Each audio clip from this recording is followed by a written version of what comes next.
Nii. Võime alustada ühesõnaga.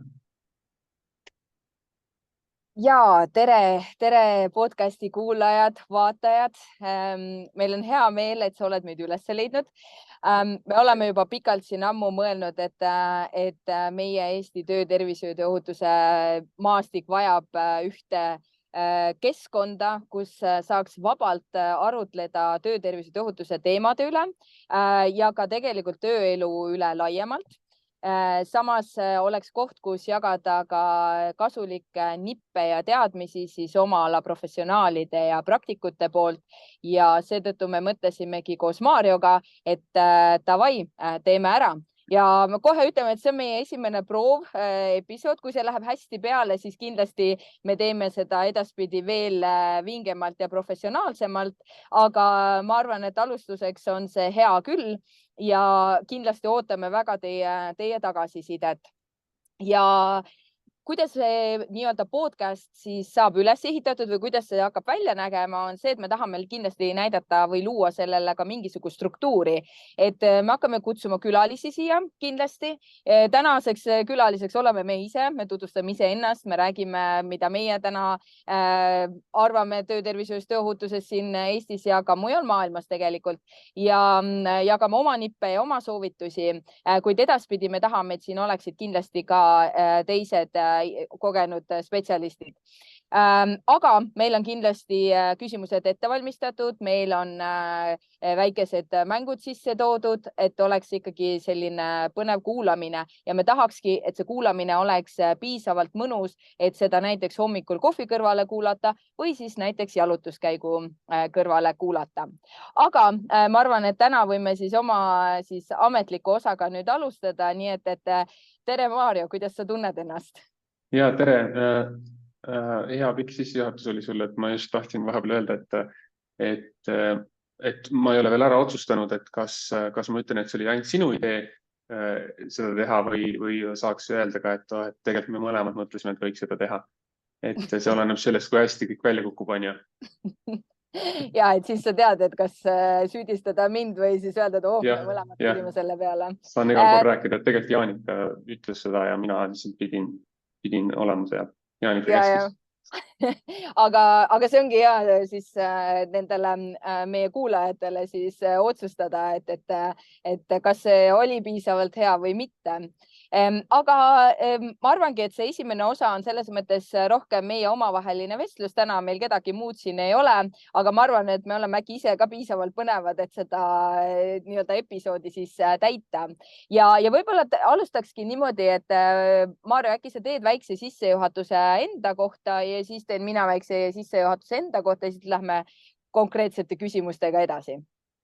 Ja enne veel, kui ma võib-olla endast natukene lähemalt räägin, siis võib-olla oleks paslik öelda, et ärge siis ehmatage, kui me niimoodi väga familiaarsed tundume teinekord ja me tahame natukene võtta vabalt, et ei oleks väga selline pinges õhkkond ja saaksimegi võib-olla siis rääkida rohkematel teemadel, mis on võib-olla laiemalt seotud töötervishoiu ja ohutuse korraldusega üldse.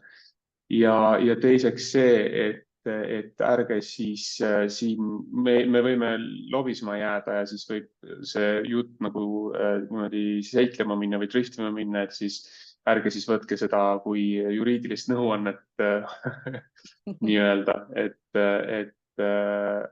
hoidke seda reservatsiooni siis, et me kindlasti ei anna ametlikku nõu kellelegi kuidagi siis ütleme niimoodi, et kuidas on, ärge kodus järgi proovige. Ärge kodus järgi proovige, see on väga õige tähelepanek, et need on meie oma arvamused ja meie omavaheline nagu arutelu, et see ei ole kindlasti meie ametlikud seisukohad.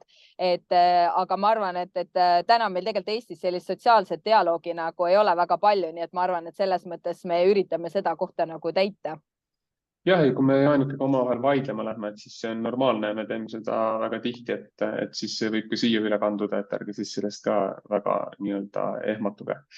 aga endast võib-olla nii palju, niimoodi hästi lühidalt, enne kui me detailsemate küsimustega niikuinii võib-olla lähme süvitsi rohkem sinna, et kes kust tuleb ja kuidas töötervishoiutöötusega elus vähemal või rohkemal määral kokku on puutunud, siis võib-olla kõige algusest siis erialaselt olen ju käinud Eesti Maaülikoolis õppinud ergonoomikat nii bakalaureusõppes kui ka siis magistriõppes ja selle podcast'i tarvis natukene vaatasin korraks ühe küsimuse puhul, pidin vaatama natukene oma aineid ja väga huvitavaid aineid tuli välja. Ma mõned nendest loetlen pärast ka ette, et ise ka ei teadnud, et selliseid aineid olen üldse õppinud.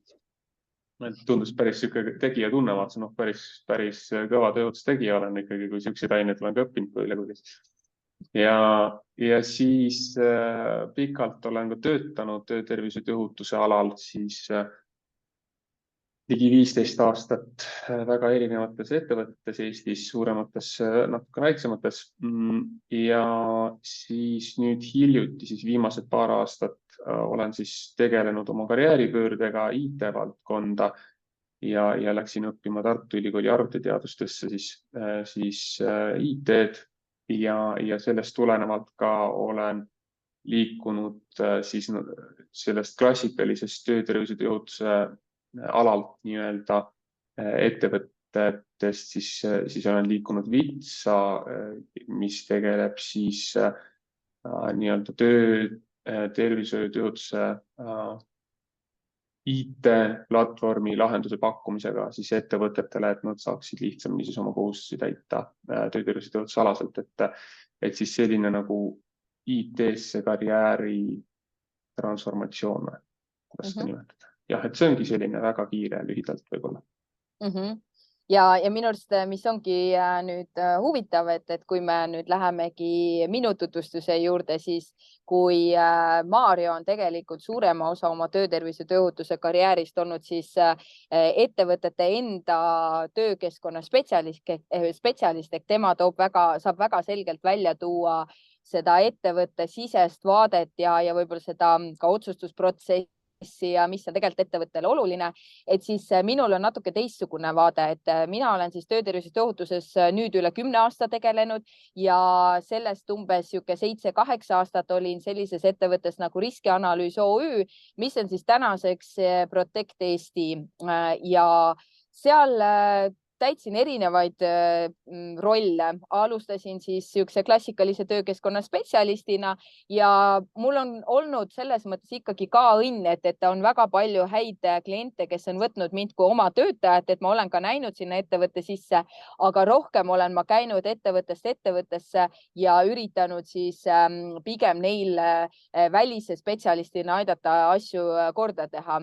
Ja selles mõttes ma ise hindan oma kogemust võib-olla selles vaates nagu kõrgelt, et mul on olnud au või ütleme hea võimalus siis näha väga paljude ettevõtete sisse ja teha sealt mingisuguseid üldistusi, et mis on erinevates valdkondades oluline, erinevates suurustes oluline ja tegelikult siis üks hetk saigi selgeks, et seda bürokraatiat on ikkagi väga-väga palju ja see bürokraatia on bürokraatiast ei ole kasu, kui asjad sisuliselt korras ei ole ja seetõttu tegelikult tekkiski idee, see on siis oli aastal 2017. Tollel ajal siis Riskianalüüs OÜ äripartneri Kristiga mõtlesime siis, et peaksime hakkama midagi siis kuidagi digitaliseerima seda valdkonda ja siis tekkiski idee Vitsast. Ja tänaseks siis olengi mina Vitsa tegevjuht. Ehk kui Maarjo on meie tootejuht, siis mina olen tegevjuht, et Maarjo siis tagab siis selle, et toode oleks võimalikult mugav ja abiks siis kliendile ja mina siis üritan tagada seda, et see toode ka kliendini üks hetk jõuaks ja keegi teaks, et see toode kuskil üldse olemas on. Ja tegelikult see teekond on olnud väga lahe, aga et mida me tegelikult mõlemad ka oleme tunnetanud, on see, et seda ongi seda dialoogi nii-öelda valdkonna spetsialistide, ekspertide vahel on tegelikult päris nagu vähe ja me loodame, et äkki selle siis augu me suudame siin ära katta. Kas sa, Maarjo, tahad midagi lisada siia või lähme vaikselt küsimustega edasi? Ja, võime minna küll. et ja, ma ise arvan samamoodi, et on vaja siia sellist töötervishoiu tööohutuse valdkonda tuua rohkem sellist arutelu, nii nagu ka sa mainisid Kristit siin, et ka Kristi on ju teinud podcasti, mis on absoluutselt väga tänuväärne ja sain ka ise seal osaleda ja ka ju panustas sellesse teadlikkuse loomisse ja nii edasi ja sellesse diskussiooni tekitamisse, et me võtame siit järje üle omalt poolt ja tahaks ka võib-olla natukene teistsuguses formaadis võtta midagi ka pakkuda sellel teemal ja seda diskussiooni tekitada ja eks me näeme siis, millised võimalused me välja mõtleme, et kuidas me seda kaasatust saaksime tekitada ja milliste kanalite pidi me saaksime seda diskussiooni tekitada, võib-olla järgmistes podcastides kuidagi jagada seda diskussiooni, mis meil on vahepeal siin tekkinud. Ja, just väga õige. Aga siis lähmegi nagu natuke sellise lõbusama poole juurde, ehk siis meil on mõned küsimused ette valmistatud just, et seda saatekülalist või siis ka antud juhul meid ennast võib natuke paremini tutvustada. Ja esimene küsimus on, et ma siis suunan selle küsimuse esialgu sulle, Maarja, siis vastan ise, et minu esimene kokkupuude töötervishoiu ja tööohutusega. Kui nüüd mõelda võib-olla professionaalset kokkupuudet nii-öelda päris töötervishoiu tööohutusega, et töötervishoiu tööohutusega ikka võib-olla kokkupuude on kõigil meil juba meie esimesel tööl üldse, mida me teeme, on ju. Juba puutume kokku ohutegurite ja erinevate riskidega ja niimoodi nagu üldises plaanis, aga võib-olla kui tööelu alaselt või professionaalset tööteekonda silmas pidades, siis mul tuli meelde, et ma käisin praktikal ülikooli ajal bakalaureuse õppes, aasta oli siis 2005 ja sellises ettevõttes nagu Toom Tekstiil aktsiaselts, mis toimetab vist praegu ka siiani peamiselt vist ikkagi Viljandi kandis. Mina siis põlise mulgina sealt kandist pärit olen ja ma mäletan väga hästi, et mul on tehtud üks pilt, mida ma ka teiega jagan. Võib-olla ma jagangi seda pilti siia, kus see mul võiks olla see pilt. See pilt on ühest raamatust ühesõnaga. Huvitav, et ma ei taha mul seda pilti siin näidata. Et täna, kui veel oleme Zoomi keskkonnas oma podcastiga, siis me saame kõiki neid võimalusi kasutada, kuid üks hetk meil on ikkagi unistused suuremad minna Spotify'sse ja Apple podcasti, siis ilmselt tuleb midagi muud välja mõelda. Ja ma peangi jagama nüüd oma screen'i, et siis on näha see, ühesõnaga peaks olema näha see pilt. Siin on pilt sellest minu esimesest töökohast nii-öelda, kui ma olin töökeskkonna spetsialisti praktikal, siis just seal Toom Tekstiilis ja siin on näha rauapeal raamat riskide haldamine, mille üks kaasautorid on siis Kalev Konno, et tervituse siis Kalevile, kui ta peaks kunagi seda meie podcasti kuulama.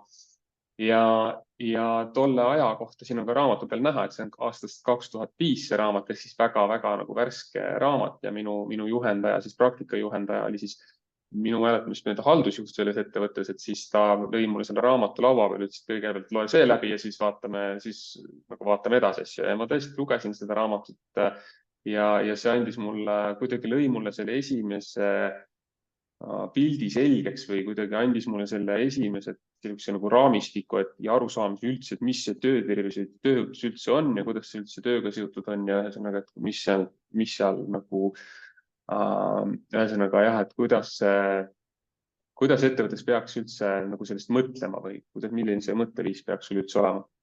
Ja väga, ma ei oska põhjendada teile seda, miks mul selline pilt on. See on tehtud 10. juunil 2015.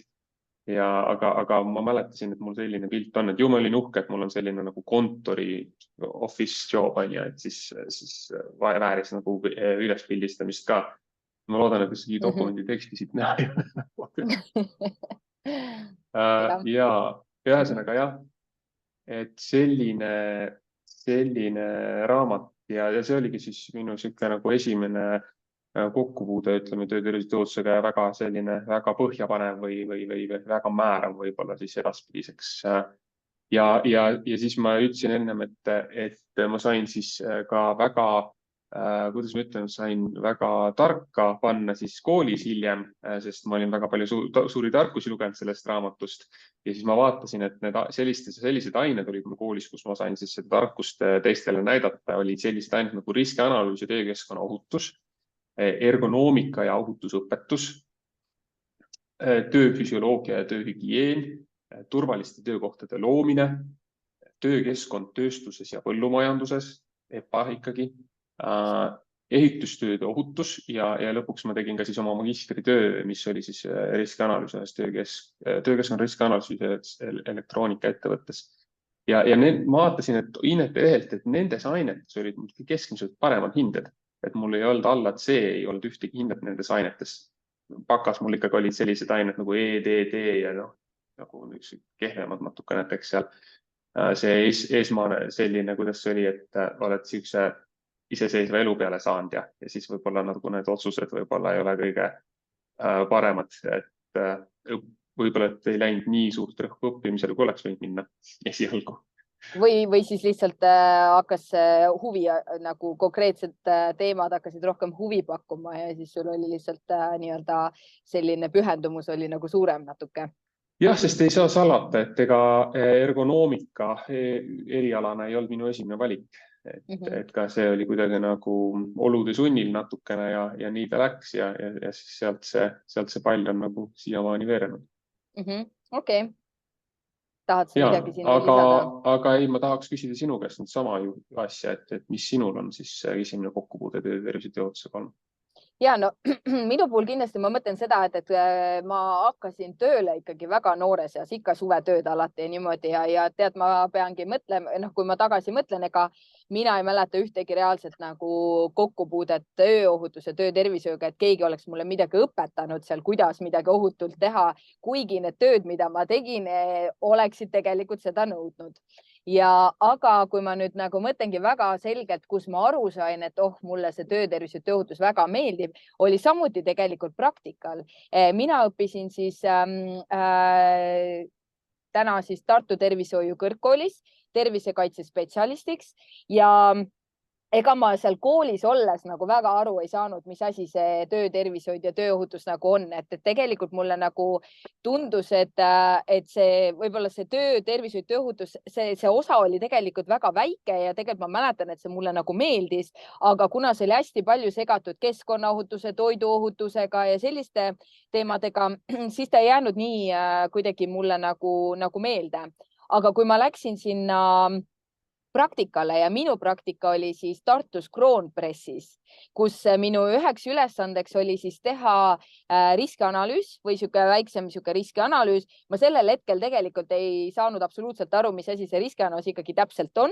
Ma arvan, et ma natuke guugeldasin ja sain selle tabeli kuskilt kätte ja ma vaatasin natuke ka eelnevaid riskianalüüse ja siis tegin midagi valmis. Ja ma mäletan, et tolleaegne töökeskkonna spetsialist seal ütles, et see on üks paremaid riskianalüüse, mida ta näinud on. Ja mul oli kohe niimoodi, issand, kohe ego niimoodi tõusis, aga ma tundsingi, et ma tegin seda tööd rõõmuga ja mulle sellest hetkest peale ma mäletan, et see valdkond mulle väga meeldis ja ma tunnen ise, et see valdkond mulle meeldib just selles osas, et kunagi ma tahtsin arstiks saada, aga vahetult enne tegelikult eksameid ma sain aru, et mul selle arstiks saamise see pühendumus tegelikult ikkagi nagu veits puudub, et ma ikka tahan nagu mitmete asjadega tegeleda ja see kuidagi see töötervis ja tööohutus ongi, et seal on natuke meditsiini seotud, natuke tehnikat, et see valdkond on lihtsalt nii palju rikkam ja seetõttu mulle see valdkond meeldib väga palju rohkem.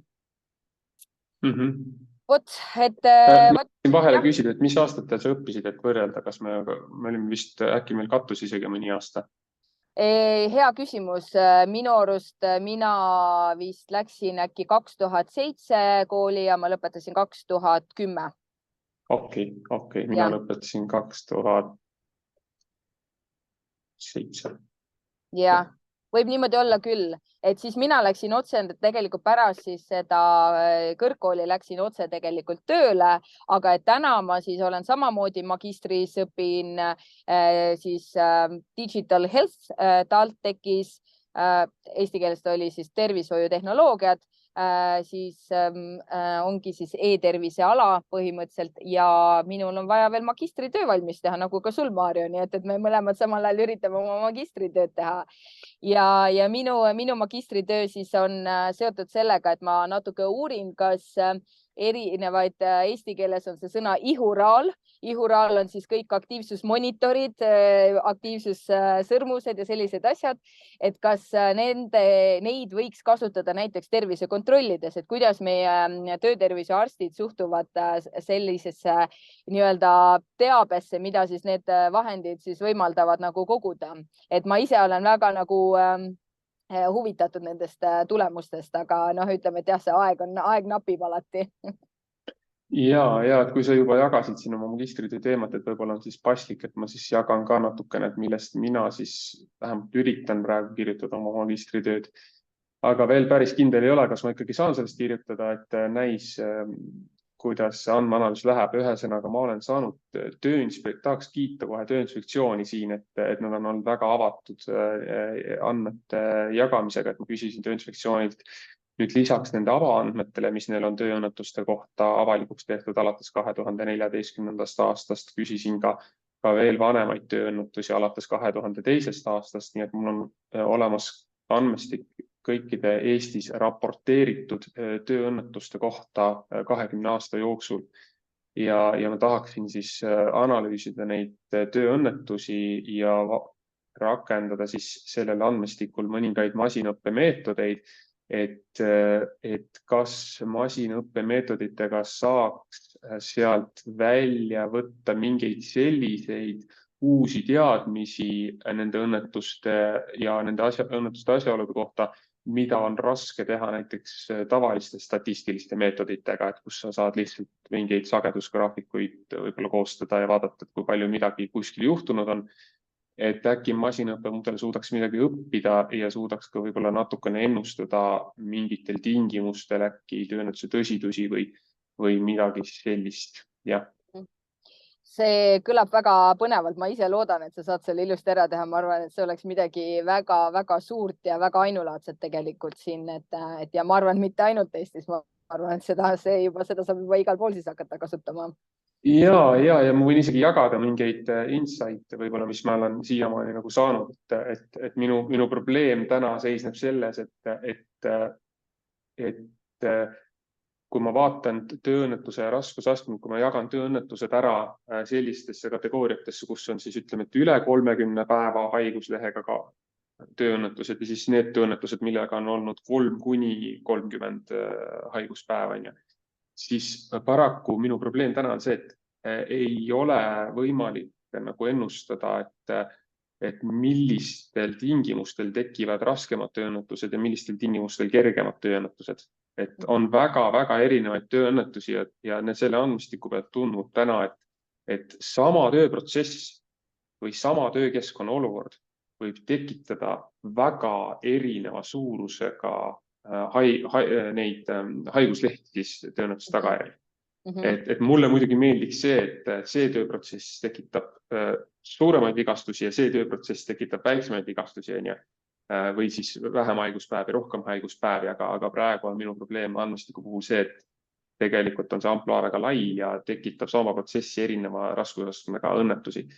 Et sellepärast ka mudel ei suuda nii täpselt ennustada, aga üks huvitav fakt on see, et võib-olla see on niisugune no-brainer või nagu ilmselge asi, aga vanus on see, mis siis ikkagi seda haiguspäevade pikkust mõjutab, et on graafiku pealt selgelt näha, et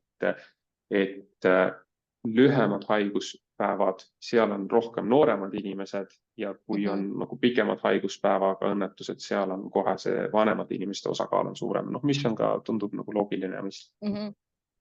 Ja see on väga huvitav tähelepanek ja see tegelikult viibki mu mõtte kohe sinna, et ma arvan, see tööõnnetused, tööõnnetuste uurimine, tööõnnetuste statistika, kõik see sellel me kindlasti peaksime tegema eraldi episoodi. Täpselt. Sinna võib jah täitsa ära uppuda. Ja just. Aga ma kohe siis küsin edasi, et ütle mulle siis, et selles töötervishoius, tööohutuses, mis sulle kõige enam rõõmu pakub ja mis on kõige tüütum selle valdkonna juures sinu hinnangul? Ja ma nagu natukene olin hädas sellega, et mis seisukohta nagu võtta, et mis positsioonis ennast nagu kajastada, aga ma siis võtsin ennast kui töökeskkonna spetsialisti. Et mitte siis kui Vitsa tootejuhti, vaid et kui ma oleksin töökeskkonna spetsialisti selles rollis, et siis ma mõtlesin, et mulle väga meeldivad erinevad sisekontrollid ja auditid. Mulle meeldib väga käia uutes kohtades, uutes tehastes, uutes töökeskkondades läbi viimas töökeskkonna sisekontrolle niimoodi, et ma ei pea lõppraportit koostama. Ja. Et see viib siis selle tüütu osa juurde. Et kui saaks nii kuidagi. Et kui kellelgi on pakkuda, ma olen kohe tulen. Ja ma ei ole kindel, et sul on aega, aga sa võid proovida. Laupäeviti.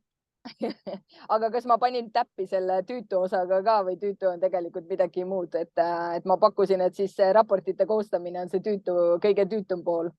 Ja ma võin selle tüütu poole ka ära kohe vastata, et see on natuke seotud, et kui varasemalt oli mul tüütu pool rohkem see, et kõik igasugused asja admin pool on ju, siis praegu ka on see tüütum pool on sama, see admin pool, aga see on palju suuremaks muutunud tänu sellele, et ma olen saanud väga palju IT-alaseid teadmisi ja nüüd igasugune asi käib mulle väga närvidele, kui ma tean, et seda ei pea tegema inimene, et seda saab teha masin, ta teeb seda palju kiiremini, kui mina teen ja palju vähem vigu teeb ta selle käigus ja nii edasi ja siis mulle kõik need asjad pakuvad väga nagu frustratsiooni või nii-öelda, et näiteks siin ma mõtlesin, et see võiks olla sellised asjad nagu igasuguste andmete kokkupanemine, et mul on vaja mingit raportit koostada või mingit ülevaadet koostada, mul on vaja need andmed kokku panna, käsitsi, ma pean erinevates kohtades need asjad kokku panema, et seda ei peaks tegelikult tegema inimene, eks ju. Andmete sisestamine on ju, mul on vaja lihtsalt sisestada hästi palju üksikuid andmeid, et mul tekiks see ülevaade üldse, et mul oleks võimalik seda ülevaadet kasutada, on ju. Või näiteks, et vanasti oli see, et oli vaja töötajaid juhendada, et juhendis tekkis muudatus, versiooni uuendus on ja mul on vaja neid töötajaid uuesti juhendada, et ma kutsun teid kõiki ühte ruumi, annan teile paberid kätte, te loete läbi ja siis panete kõik allkirjad kuhugi on ja täiesti mõttetu admin, kui ma saan seda teha nagu mingi nupuvajutusega kellelegi välja saata, ta loeb ära ja annab mulle mingi kinnituse vastu on ja et kõik need asjad, mida IT täna lahendab ja ma pean ise hakkama neid kuidagi ise käsitsi tegema, siis see ajab kurjaks kohe. See on täitsa uskumatu, kui palju käsitööd ikkagi selles töötervishoius, tööohutuses on ja jätame nagu välja selle, et põhimõtteliselt me ise ehitame sellist asja, mis tegelikult peaks seda käsitööd vähendama, aga kui sa võtad isegi tavapärased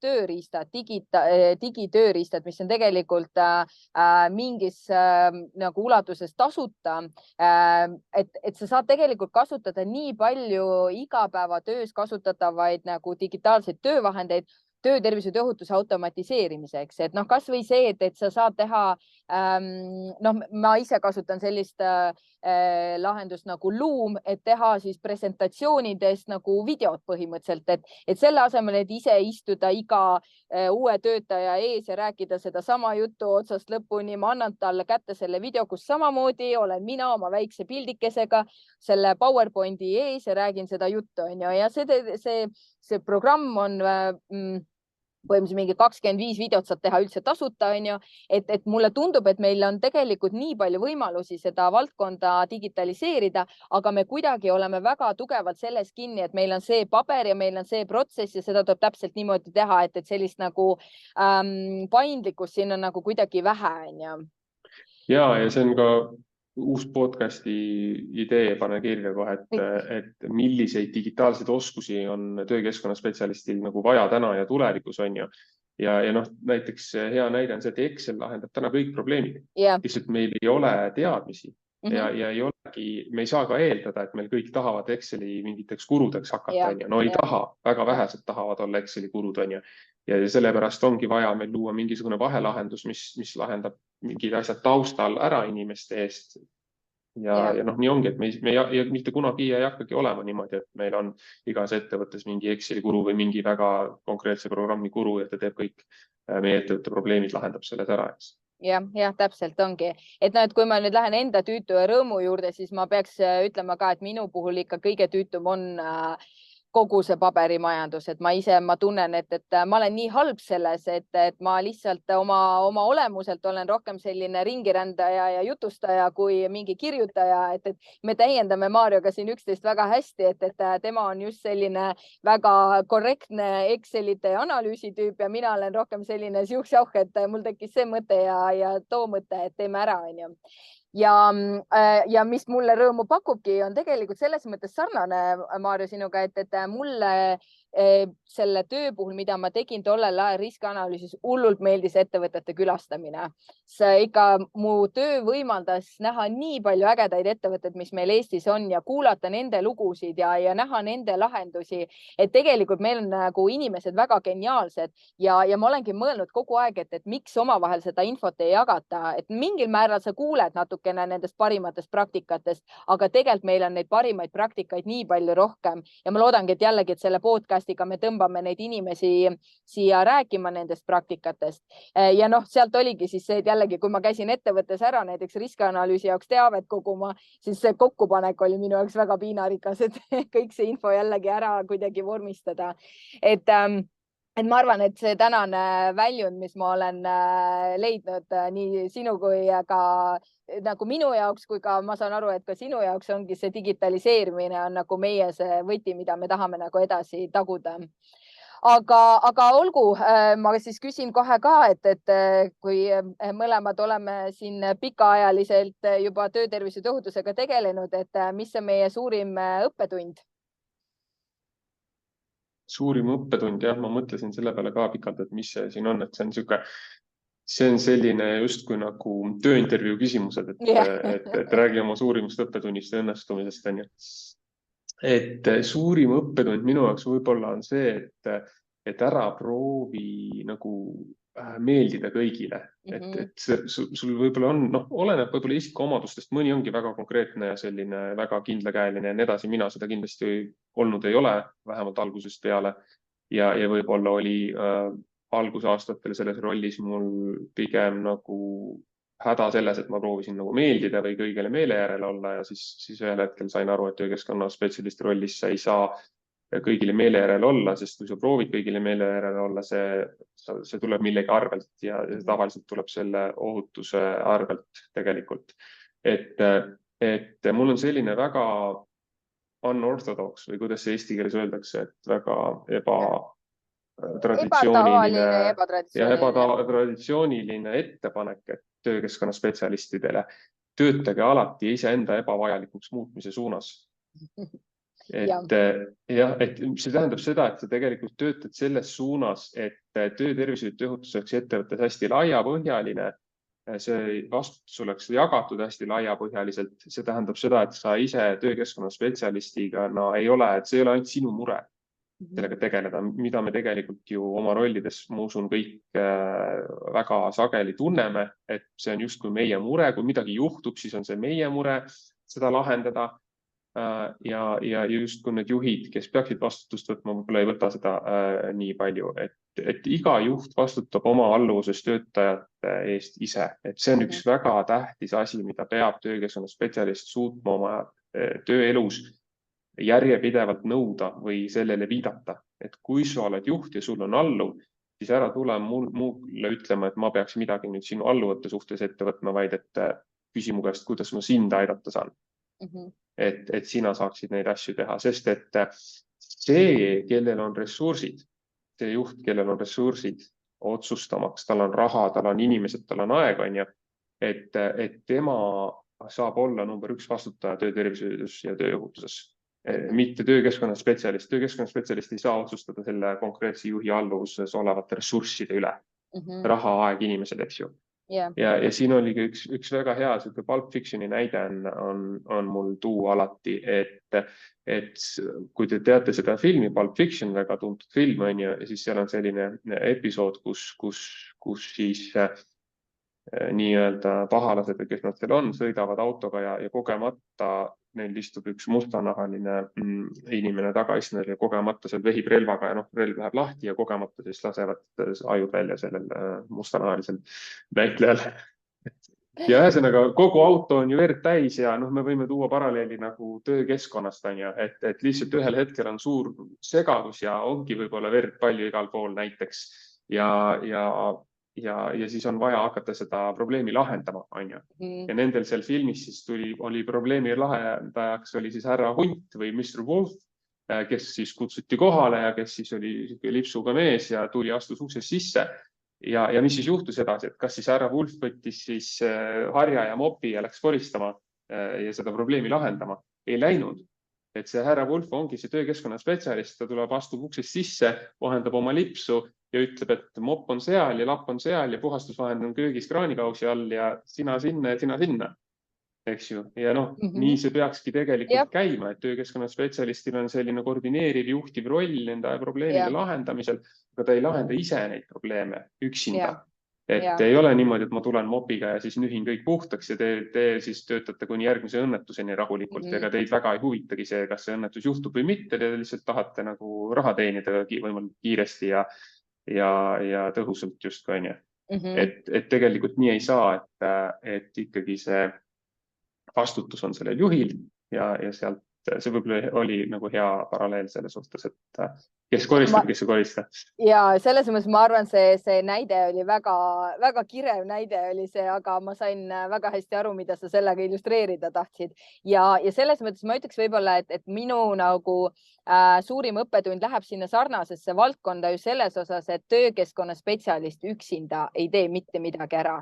Ja see õppetund lihtsalt sealt tuleb sellest, et kui ma olin noorem ja ma sellest veel hästi aru ei saanud, siis ma arvasin kogu aeg, et kui ma läksin kuhugi ettevõttesse justkui probleeme lahendama ja ma mingil hetkel nagu ei lahendanud seda ootuspäraselt, siis justkui oldi frustreeritud, eriti juhtkonna tasemel, et mis mõttes on ju, et me oleme umbes sind kutsunud, me maksame sulle raha, aga umbes me ei ole saanud mingeid tulemusi või mis iganes nende siis ootus tol hetkel oli. Aga see oligi see, et ka noorena ma ei tajunud seda, et tegelikult see juhtkonna seotus ja juhtkonna pühendumine, see on nagu kõige olulisem. See üks töökeskkonna spetsialist, eriti kui sa tootad teenuse pakkujana sisse, ta ei tee sul mitte midagi seal, on ju. Et õnneks, või mis õnneks, et täna ma näengi väga palju, kui me vaatame oma ju kolleege tegelikult töökeskkonna spetsialiste, kui palju tegelikult ja kui kiiresti nad läbi põlevad ja kui palju nad vahetavad töökohti ja tegelikult põrkuvad igal pool täpselt sama probleemi otsa, on ju, et huvitav on näha seda, et hästi või ütleme siis kogenud ja haritud töökeskkonna spetsialiste ikkagi meie turul praegu otsitakse väga palju ja sa näed, et need ühed ja samad inimesed tegelikult, kellel on see vajalik kompetents olemas, kellel on vastav haridus olemas, nad liiguvadki ühest ettevõttest teise. Ehk siis meil on tegelikult vaja rohkem neid kogenud töökeskkonna spetsialiste, aga ka ettevõtted peavad aru saama, kes need töökeskkonna spetsialistid on ja kus neid ja kuidas need tegelikult kasutama peab. Sest ma olen sinuga nõus, et ta on rohkem nagu projektijuht, lahenduste pakkuja, kui see, et ta ise neid asju nagu füüsiliselt nagu tegema hakkab. Okei, aga siis selles mõttes, et mitte nagu siis eetri aega nagu liiga pikaks venitada, et mul on veel mõned küsimused ette valmistatud, et ma liigun edasi nüüd, et rääkidagi, et me mõtlesimegi, et me võtaksime võib-olla selliseks ongi tänase episoodi teemaks rohkem seal fookuse töökeskkonna spetsialist, et kuna me ise oleme need olnud, meil on väga palju häid sõpru selles valdkonnas, et räägime sellest, see ei ole kindlasti viimane kord, kui me sellest räägime, sest seda töökeskkonna spetsialisti teemat võib ka lõputult rääkida, aga et võib-olla natukene arutleme alustuseks sellest teemast nagu laiemalt. Ja me tegelikult natuke puudutasime seda teemat, et kuidas me tunneme, et kas töökeskkonna spetsialiste piisavalt nagu hinnatakse, aga võib-olla ma täiendan seda küsimust sellena, et kuna sina oled töötanud ka ikkagi rahvusvahelistes ettevõtetes, siis kas sa näed, et see on meil ainult Eesti probleem või see on tegelikult laiem probleem, siis võtame ka noh, ma ei tea, me päris iga riigiga ei peaks ennast võrdlema, aga võtame näiteks Põhjamaid või Euroopat, Kesk-Euroopat näiteks. Ja, et ta on tegelikult ikkagi laiem probleem. Et meile küll tuuakse väga palju näiteid, et noh, et vaadake läänes ikkagi on asjad teistsugused ja noh, toome siin Inglismaad alati heaks näiteks ja neil on hoopis teistsugune töötervishoiutuse seadus ja noh, üldse põhimõtteliselt teistsugune ja noh, et see töökultuur on seal oluliselt parem ja nii edasi, aga seal on need klassikalised probleemid igal pool säilivad. Ehk siis see klassikaline probleem on see, et sul on töötervishoid ja tööohutus ühest küljest kuluna ja sinu ettevõte ju ei tegele ju, kui nüüd oleme ausad, on ju, ettevõte ei tegele töötervishoiu ja tööohutusega. Ettevõte tegeleb mingi tootmistegevusega, teenindustegevusega, mingi väärtuse loomisega ja nagu majandustegevusega, on ju. Kui me ei räägi siin non-profit organisatsioonidest, tahab teenida kasumit. See on tema number 1 eesmärk ja me ei tohi seda nagu ära unustada. Teinekord me kuidagi ka ise töökeskkonnaspetsialistidena võib-olla rõhutame seda töötervishoiu ja tööohutust nagu liialt palju ja unustame ära, et ettevõte ikkagi saab eksisteerida ainult tänu sellele, et ta teenib seda kasumit, on ju, ja sellepärast ka saab meile palka maksta ja selleks ma siin üldse ju olengi. Me teeme seda mingil viisil. Ja see viis, kuidas me seda kasumit teenime, seal on mingid eetilised, moraalsed ja rahalised põhjused, on ju, ja siis ühesõnaga, kuidas see kõik nagu kokku tuleb, sellest võime ka täiesti eraldi podcasti nagu osa teha. Aga jah, Eestis on probleem see, et me oleme selline postsovjetlikust kultuurist tulnud ja ka natukene nagu mõjutatuna sellest, et noh, et kemikaalide ja kiirituse vastu saab klaasi piimakaabi ja noh, niimoodi natukene utreerituna, aga võib-olla ka ei oska nagu hinnata neid laiemaid mõjusid, mis töötervishoiul ja tööohutusel on, et kui ma ikkagi kutsekasvajad on ju 98% tööst põhjustatud surmadest on ju kutsekasvajad, millest me Eestis üldse ei tea mitte midagi tegelikult, et jälle podcasti idee on ju, täiesti rääkida, et mis värk sellega üldse on. Aga jah, see võib-olla kokkuvõtlikult point selles, et jah, töökeskkonna spetsialisti minu hinnangul jah, me ei hinda piisavalt, neid hinnatakse oluliselt rohkem lääne pool ja tänu madalamale töökultuurile siin pool siis vähem. Aga noh, selles globaliseerumise tuules ja me oleme ka väga nagu Euroopa suunas väga kiiresti liigume ja oleme juba võib-olla paljudes valdkondades kohal ja ka mööda läinud. Et siis see trend on ju hea, et see trend alati läheb paremaks ja ma ei ole küll näinud viimase 15 aasta jooksul, et see kuidagi nagu trend oleks kuhugi nagu halvemaks läinud. Ja, no ma ise võib-olla natuke vahemärkusena mainin ära, et kui Maarja on meil täna Eestis, siis mina tegelikult olen ju Varssavis üldse Poolas ja kuna meie ikkagi soov on VITS viia rahvusvahelisele kaardile, siis tänu sellele olen ma pidanud ka mitmete riikidega kokku puutuma ja natukene sealt süvitsi siis uurima, et kuidas neil asjad on korraldatud. Ja no üks väga selline huvitav võib-olla nagu arusaam, mis mul on tekkinud, et kui meil siin Eestis ikkagi töökeskkonna spetsialistid valdavalt on ju naisterahvad. Mul on väga hea meel, Maarjo, et sina esindad seda meespoolt siin. Mul on küll kahju, et ma sind sealt ikkagi nüüd ära tõmbasin ja seda statistikat veel nagu vähendasin. Aga et kui me võtame näiteks UK ja tegelikult ma isegi võin öelda ka Poola pealt, siis töökeskkonna spetsialistid on valdavalt mehed, tehniliste haridustega mehed. Et see võib-olla natukene ka näitab, et võib-olla mis poolt või mis suunda selles töötervishoius ja tööohutuses rohkem nagu hinnatakse, ehk võib-olla oodatakse rohkem sellist tehnilist lähenemist kui sellist heaolule lähenemist, on ju. Et meil siin võib-olla täna meil Eestis ja võib-olla Põhjamaades ka üldiselt me räägime rohkem sellist töötajate heaolust ja me räägime siin võib-olla natukene laiemalt, et me siin nii-öelda tahame harida töötajaid sellel teemal, et nad toituks tervislikult, et nad magaks korralikult, et nad puhkaks korralikult ja nii edasi. Ja vähem võib-olla keskendume sellele, et me vaatame masinaid, vaatame, et need liiga ei teeks, et need oleksid ikkagi töökorras, et kõik oleksid kaitstud. Või see on nüüd jällegi minu selline hüpotees või siis see töö on meil justkui kas ära delegeeritud või kuidagi piisavalt hästi korraldatud, et me ei pea sellega tegelema. Aga et mina näen, et üks asi on see, et sugude erinevus on ju, aga teine asi, mis ma näengi, ongi just see, et mis on fookus ja ma tunnetan, et näiteks Poolas eriti ma näen, et see fookus on rohkem riskianalüüsid ja igasugused auditid. Mulle tundub, et meil siin Eestis on fookus rohkem töötajate juhendamine, teadlikkuse tõstmine ja kõik selline asi. Ja nüüd mine võtta kinni, mis see parem lähenemine on, aga ma olen iseenesest nagu tunnetan, et võib-olla mina olen täna väga nagu mõnes mõttes rahul sellega, kuidas me Eestis asjadele nagu läheneme.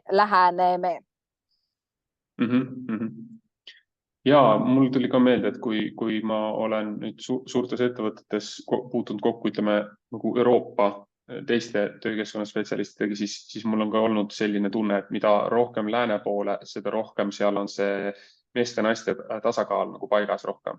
Et just selle töökeskkonna spetsialisti rollides, et seal on mehi on rohkem kindlasti. Aga kui me nüüd nagu lähmegi, mitte nüüd me ei räägi nagu otseselt siis sellest sugudevahelisest erinevusest, on ju, aga kui me räägimegi sellest või ütleme, puudutasime seda teemat, et seda töökeskkonna spetsialisti nii väga võib-olla ei hinnata piisavalt, siis kas sa oskad välja pakkuda, et kuidas me seda muuta saaksime? Kas sina, mina, mul tuli hullult hea mõte. Mul tuli üks hullult hea mõte. Mul tuli siuke mõte, et peaks mingi podcasti tegema selle teemal. Jah, just täpselt, et rohkem rääkida sellel teemal. Jah, see on üks väga hea mõte. Aga kas meil on veel midagi, mida me teha saaksime? Me jõuame tegelikult sinna veel. Meil on veel mõned küsimused siin minna, et see puudutab natukene seda, et mis see riigi roll on ja võib-olla seal annaks midagi teistmoodi teha või mõelda selle peale.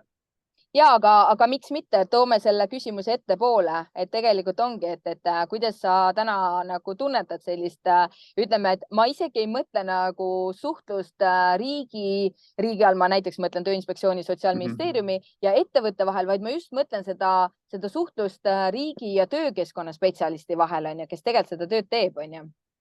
Ja mul on Tööinspektsiooni suhtes sellised kahetised tunded. No esiteks ma olen neile väga tänulik oma magistritöö raames, et nad on hästi toredad inimesed ja väga abivalmid. Aga kahetised tunded just selles osas, et ühest küljest mulle väga meeldib Tööinspektsiooni lähenemine, mille ta on strateegiliselt, minu arvamus kohaselt, on strateegiliselt valinud läheneda tööandjale kui enda partnerile. On ju? Ja mul tundub, et see kumab nende kommunikatsioonis läbi ja see on okei ja see on õige ja see nii peabki olema, et me ei ole, et tulla sellest postsovetlikust kultuurist ja kuidagi nagu sellest halva töökultuuri pealt seda mindseti või mõtlemist muuta selles osas, et Tööinspektsioon pole mingi repressiivorgan, vaid ta ikkagi on partner ja me nagu ühesõnaga teeme koostööd ja muidugi ettevõtted võivad seda ka kurjasti ära kasutada, kui Tööinspektsioon neid kui partnereid võtab, aga siit tulebki see teine pool mängu, et ühest küljest ma olen nõus sellega, teisest küljest mulle tundub, et see järelevalve rusikas on selle võrra pehmem, et meil on nagu kehva selles osas võib-olla, et ettevõtte siseselt me kipume siis asju kuidagi võib-olla liiga kergekäeliselt võtma, sest et me ei tunne seda järelevalve ohtu justkui ja me saame aru, et eks Tööinspektsiooni ressursid panevad siin oma väga selged piirangud peale, et kuhu üldse nad jõuavad ja kuhu nad ei jõua.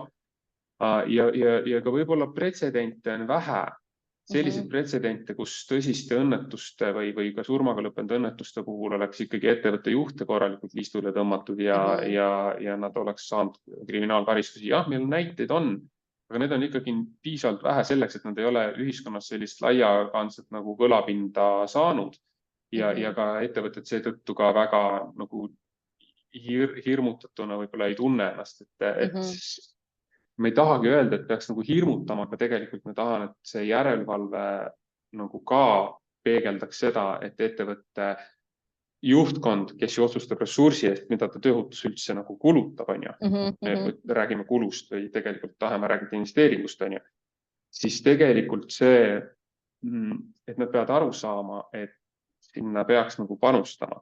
Ja kui neil on see oht, nad tunnetavad oma vastutust selles osas, et nemad lõpuks vastutavad. Meil on töötervise ja tööohutuse paragrahv 16.3 või lõige 3 ütleb, et töökeskkonna spetsialisti palkamisega sa ei anna nagu vastutust ära.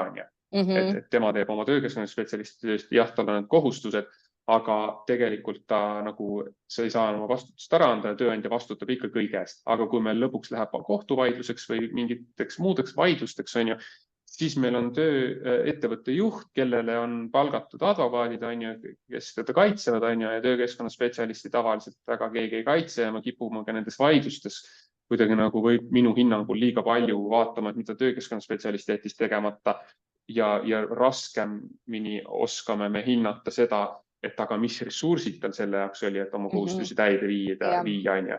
Ja lisaks ressurssidele, milline oli see juhtkonna pühendumus üldse, et ta tundis, et ta saab üldse neid asju ellu viia. Et seda me nagu ei oska nagu hinnata nendes vaidlustes seda poolt ja ei suuda väärtustada, et kui oluline mõju sellel on, mida töökeskkonna spetsialist üldse saab teha või teeb üldse oma töös. Järgmine podcasti teema, räägime kohtupretsedentidest ja kohtuvaidlustest ja asjadest. Väga hea. Sa puudutasid nii palju olulisi teemasid, et kindlasti kõik adresseerida ei jõua, aga et võib-olla mida ma isiklikult võib-olla mida nii-öelda takka kiita ja mida lisada, et mulle meeldib ka see lähenemine, mida täna Tööinspektsioon on võtnud, et ongi, et tööandja ei pea Tööinspektsiooni kartma, vaid et ta läheb tema juurde nõu küsima ja ta võtab ta kui partnerina vastu, et tule ja räägime ja näita mulle, mis mul on valesti ja ma teen selle korda. Jällegi tuues paralleeli näiteks Poolaga, siis siin on Tööinspektsioon ikka hoopis teises nagu sellises mõjus, et siin on ikkagi nagu sa teed kõike täpselt nii, nagu Tööinspektsioon ütleb ja sa ei tahagi liiga palju katsetada, sest sa kardad, et sellele tulevad mingid kurjad tagajärjed. Ja seda on väga kurb vaadata, et isegi kui ettevõte iseenesest tunneb, et ta võib-olla võiks proovida näiteks uusi lahendusi, digilahendusi, siis ta lihtsalt tunneb, et kui põhimõtteliselt seal seda Tööinspektsiooni templit peal ei ole, siis ma ei julge seda lihtsalt kasutada. Isegi kui mulle tundub, et see on nagu okei, aga ma ei julge seda kasutada, sest ma ei tea, mida nad arvavad.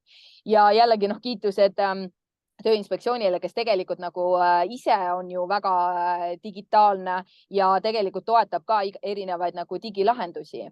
Aga mis mina nagu mõtlen võib-olla, et kui ma võtan selle teema natuke konkreetsemaks riigi ja töökeskkonna spetsialisti koostöö vahel, siis ma natuke tunnen ja jällegi tuues võib-olla su oma väiteid ka siia juurde, et ongi, et meil on liiga vähe seda infot liigub sealt ülevalt poolt nagu allapoole, et meil ei ole tegelikult ühtsed kanalid, kus tegelikult töökeskkonna spetsialiste riik omavahel nagu suhelda saaksid.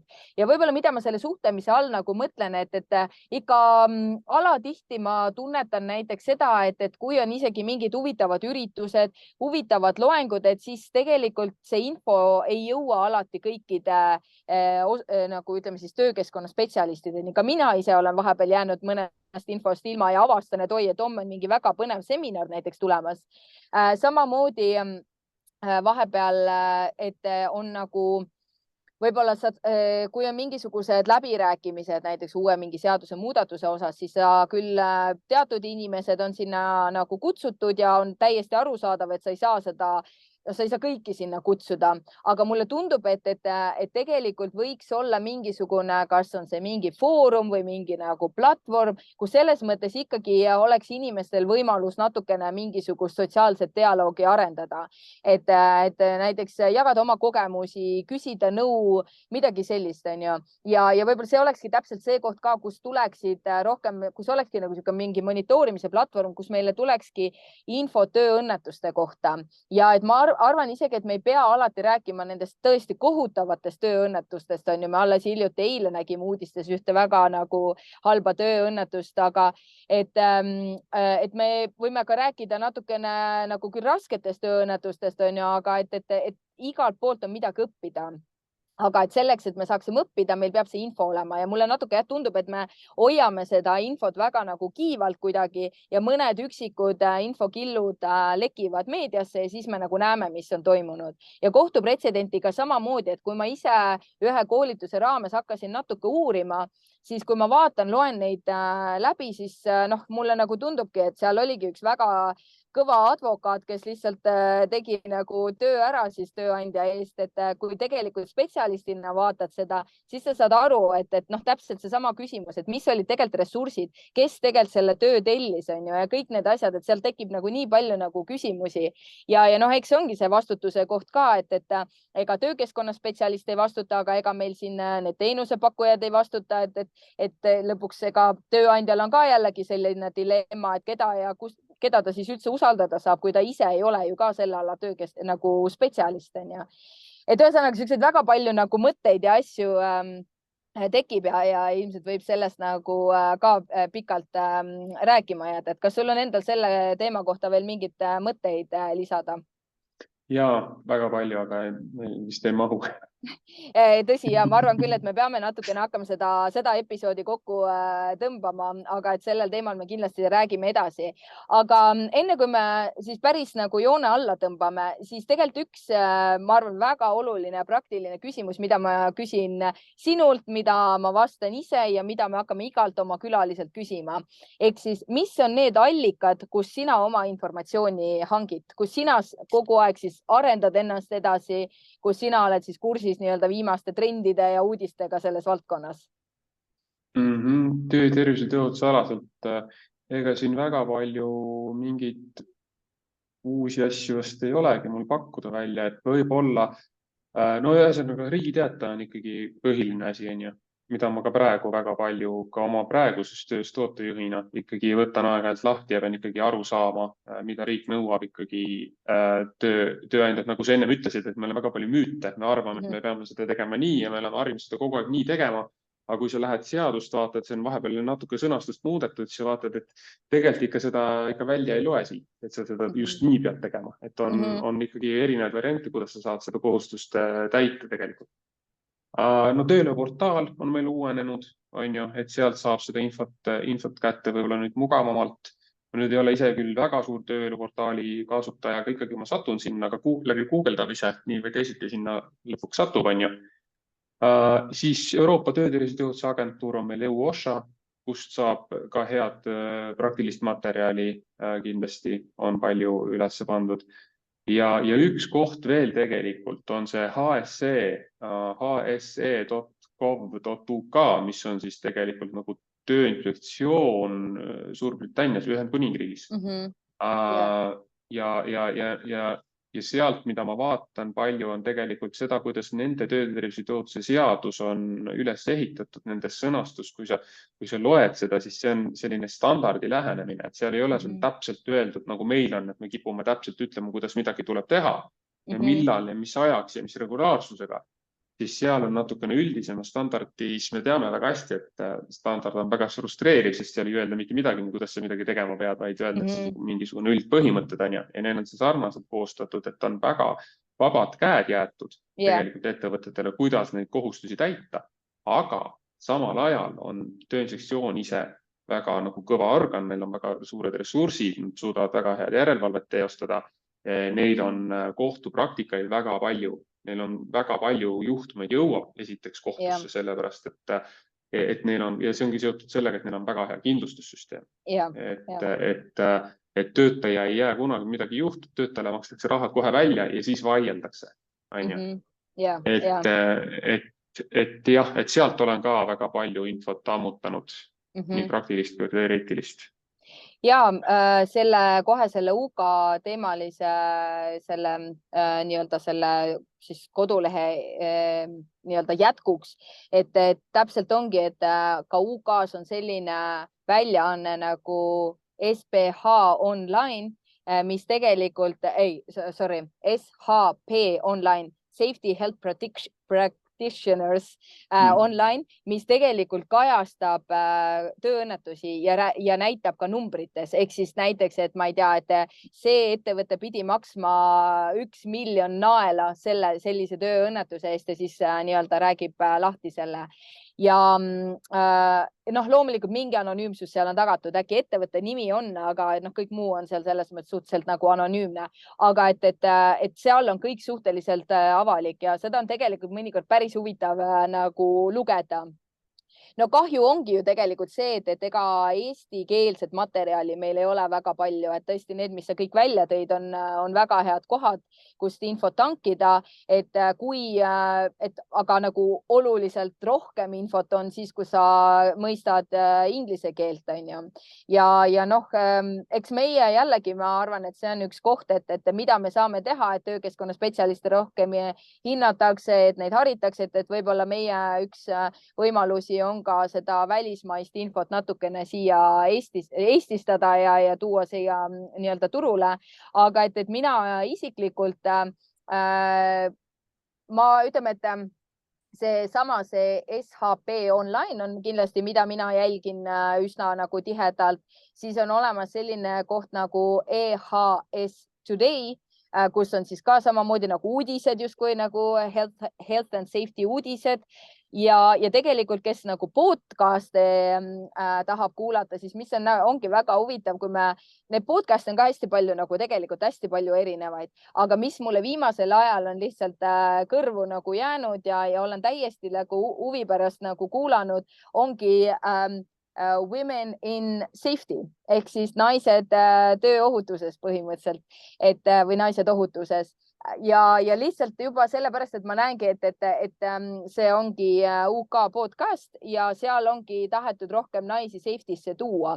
Ja mida ma olen ise ka tunnetanud tegelikult, kui ma nagu meenutan, et kui ma hakkasin rohkem UK-s kontakte looma, et uurida seda turgu laiemalt, ma sain väga palju kiidusõnu, kui öeldi, et oi, et nii tore on näha naisi ohutuses, et tundub, et see on nagu teema. Ja selles mõttes me võime oma Eesti üle uhked olla, et meil on nii palju naisi ohutuses, et ka selles osas me oleme tublisti eesrindlikud. Aga Maarjo, sinu käest ma selles mõttes tahaks ikkagi nagu küsida, et tegelikult ma tean, et sa tegelikult soovitad ühte raamatu autorit kogu aeg, kus sa oled ka saanud väga palju huvitavat infot, et äkki me räägime korra või sa mainid korra teda ka.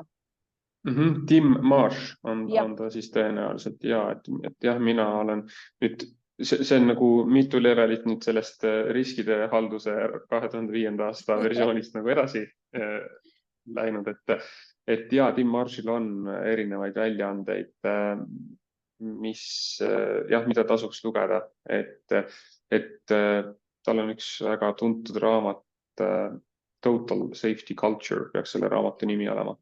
Et kui te saate endale kuskilt selle kätte, siis kindlasti rabage seda endale. Et ma ühe korra nägin seda, see oli tulnud müüki Amazoni 1000 euroga.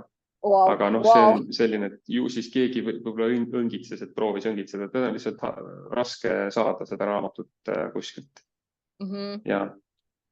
Aga YouTube'ist ka, Tim Marsh, kui ma saaks kuskile selle kirjutada, selle nime, et me saame, ma arvan, et see siia rekordimusse ei pruugi jääda jah, et kui kellelgi on küsimusi, siis saab meie poole tegelikult pöörduda, et siis me saame nagu edastada neid linke ja asju ja kui me muidugi teeme ametliku nagu podcast'i, siis loomulikult me saame märkmetesse igale poole panna ja praegu ma hakkangi mõtlema tegelikult, kuhu me need asjad kõik saame üles panna, kuna me laeme selle video üles YouTube'i, siis sinna saab märkmetesse need nii-öelda mainitud kodulehed, mainitud nimed ja kõik asjad nagu panna. Aga ma arvangi, et see ongi hea koht, kus tegelikult otsad kokku tõmmata. Ma arvan, et me rääkisime küll väga palju, aga eks me olemegi sellised, kellele meeldib palju rääkida. Aga et esimese podcasti kohta mulle tundub, et see on päris lahe. Mulle endale väga meeldis see kogemus. Kuidas sulle, Maarjo? Jaa, väga lahe minu arust ka, aga ma ikkagi tahaks lõppu veel, äkki me suudame siia pigistada selle, et mulle väga meeldiks see, et me annaksime töökeskkonna spetsialistile mingi omapoolse mingisuguse maasika siia lõppu või mingi soovituse, mida oma töös tähele panna või mis, nagu meil oli tegelikult üks küsimus, mis me vahele jätsime, et mis meid on kõige rohkem aidanud selles töökeskkonna spetsialisti töös, et ka need teised saaksid kuidagi võib-olla seda rakendada siis oma töös või sellest lähtuda. Ja, no eks ma nende informatsioonidega nagu seda mõtlesingi, aga no mul on väga hea, teeme ära. Et ühesõnaga, ma saan aru, sul juba midagi kripeldab, sul on midagi, mida öelda. ma tahtsin öelda seda, et see kindlameelsust on vaja töökeskkonna spetsialisti töös iga päev. Noh, ma kujutan ette, kui paljud inimesed nüüd ohkavad selle peale, et iga päev on keegi, kes tahab sulle pähe istuda ja tuleb sulle ja proovib sulle müüa maha seda oma enda kohustust justkui sinu kohustusena. Et siin on väga oluline vahet teha sellel, et milline siis ikkagi on sinu kohustus ja milline on see konkreetse juhi kohustus tegelikult. Ja kui sul on olemas need teadmised, need arusaamised, need aluspõhimõtetest, kus see Tim Marsh väga tuleb mängu, et ta väga selgitab, mis on need aluspõhimõtted, mis juhivad sind sinu töös ja kui sul on see majakas nagu olemas endal, millest sa saad lähtuda sisemiselt, et siis ükskõik, kes sul uksest sisse astub, sa saad ta väga kenasti suunata õiges suunas tagasi nii-öelda.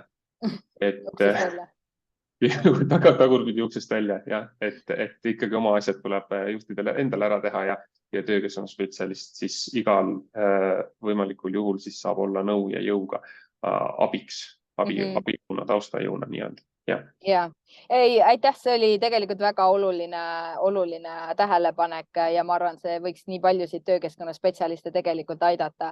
Et ma võib-olla panen oma praktilise nagu soovituse ka siia juurde, et minu arust nagu jällegi tänapäeval isegi kui sa, mulle lihtsalt tundub, et me peame ennast töökeskkonna spetsialistidena ka kogu aeg edasi arendama, et me peame saama uut vaadet, mitte ainult selles, mida ütleb meile seadus, vaid et ongi seda laiemat vaadet, et ohutuskultuuri kohta ja kuidas, ma ei tea, töötajaid suunata ohutult käituma ja nii edasi. Ja meil on nii palju materjali, internet on täis seda materjali ja me peame lihtsalt ära kasutama, et kui isegi inglise keelt ei oska, siis tegelikult Google Translate aitab ikkagi väga palju, et kui homepage või see koduleht nii-öelda panna Translate peale, siis ta tegelikult üsna hästi ikkagi tõlgib kõik ära ja sa saad selle mõtte kätte ja mina võib-olla annakski omalt poolt selle nii-öelda praktilise maasika kätte, et hakake lihtsalt guugeldama health and safety ja ma ei tea,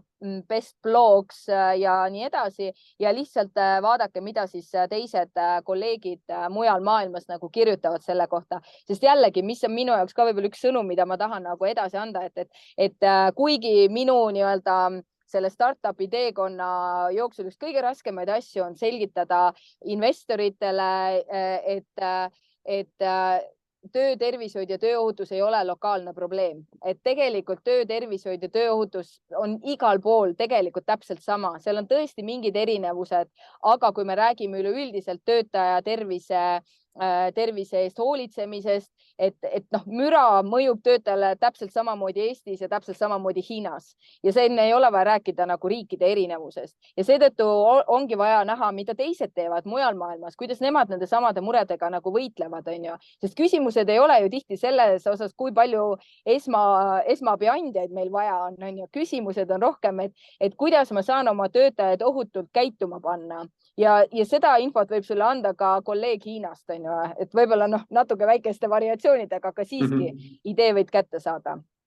Vot, aga olgu, kuule, aga nüüd tõmbame küll otsad kokku, et meil on palju rääkida, meile meeldib rääkida, aga et igal juhul kõik, kes te meid kuulate praegu, et ma loodan, et see pakkus teile mingisugust mõtteainet, ma loodan, et te nautisite seda ja me väga-väga ootame teie tagasisidet. Kuhu te tagasisidet saate jätta? Kindlasti saate tagasisidet jätta YouTube'i kommentaaridesse. Te saate jätta tagasisidet meie Facebooki virtuaalne töökeskkonna spetsialist Sidekriip Vits siis kas ka kommentaariumitesse või võite meile otse kirjutada. Loomulikult kodulehelt saate meie otsekontaktid ka kätte, et võite ka meile otse kirjutada. Aga selleks, et me ikkagi edasi toimetaksime, meile oleks vaja aru saada, kas see väärib edasi toimetamist. Kuigi mulle tundub, et me teeme seda niikuinii, sest see tundub nii lahe asi. Aga igal juhul aitäh minu poolt ja ilusat siis päeva või öö jätku, mil iganes te kuulate. Ja minu poolt ka aitäh kuulamast ja loodan, et me kohtume varsti jälle. Tšau!